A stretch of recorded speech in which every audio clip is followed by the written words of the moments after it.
Miss Universe 2024. Hindi ko po ito mauuwi, itong tagumpay as Miss Universe Asia, kung hindi ko kayo kasama sa Mexico. At alam ko, it will always be very historical, pero panalo si Manalo.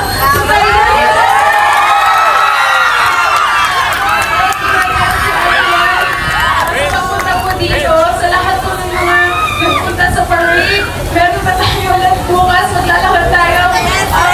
Tuloy lang to.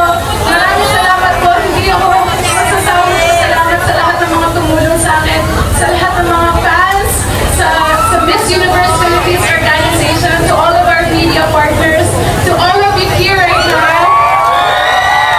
Para sa Pilipinas, mahal na mahal ko kayo. I will forever be Chelsea Manalo, your first ever Miss Universe Asia 2024.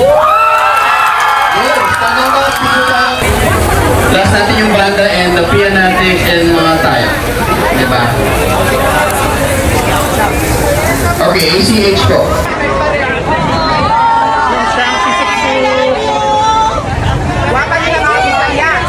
Ginabi na ako dito sa MOA. Kanina pa natapos yung parade ni Chelsea Manalo, ang ating Miss Universe Philippines 2024 at Miss Universe Asia 2024. Kaya pagtsikaan pa ako sa mga pageant vloggers. Kaya natagalan ako.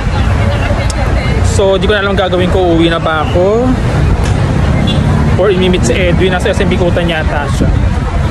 Yun lang. Maraming salamat sa panonood. Thank you. See you on my next ganap.